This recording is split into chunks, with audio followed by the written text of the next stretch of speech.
Emily Carter had always imagined her wedding day as something magical, a soft blend of laughter, love, and the kind of calm joy she saw in movies. When she walked down the aisle toward Daniel Brooks, the man who had quietly become her world, she felt her heartbeat faster, not from nervousness, but from peace.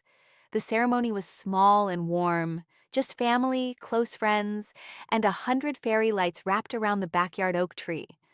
Emily's father gave her away, his hands trembling slightly as he whispered, "Your mother would be proud."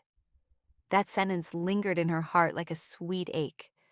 By evening, as the guests left one by one, the cool night air filled with the scent of roses and laughter. Emily held on to Daniel's arm as they waved goodbye, her dress brushing against the gravel path.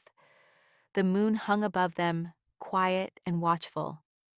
The car ride home was filled with silence, not uncomfortable, but full of meaning. Emily rested her, head on Daniel's shoulder, watching the city lights drift by like stars. It was their first quiet moment as husband and wife. No noise, no clinking glasses, no cameras, just them. When they arrived at the small home they had chosen together, Emily felt her heart swell. It wasn't a grand house, just 2 bedrooms, white walls, and a tiny garden in the back, but Daniel had spent weeks secretly decorating it. As she stepped inside, her eyes widened. Candles lined the table, soft music played from an old speaker, a dozen white roses sat in a glass vase, and above the bed hung a wooden frame with carved words, "Our beginning." Emily turned to him, touched. "You did all this?" Daniel smiled, his brown eyes glinting softly. "I wanted you to feel at home, not as a guest, but as my heart." Tears welled up in Emily's eyes. She wasn't sure if it was exhaustion, gratitude, or love. Maybe all three. She walked around the room, fingertips grazing the flowers, the photos he had framed of their time together, from their first date at the park to that trip where they got lost in the rain. She sat down on the bed and opened a small wooden box placed there. Inside was a letter, one she had written years ago, addressed to my future husband. She had written it during one lonely night after her mother passed away, promising herself she would wait for someone who felt like home. She had forgotten she'd even kept it. Daniel sat beside her, curious but patient. She read the letter aloud, her voice trembling. "I don't want perfection.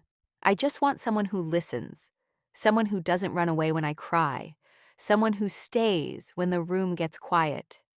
When she finished, Daniel took her hand and said softly, "Then I'm exactly where I should be."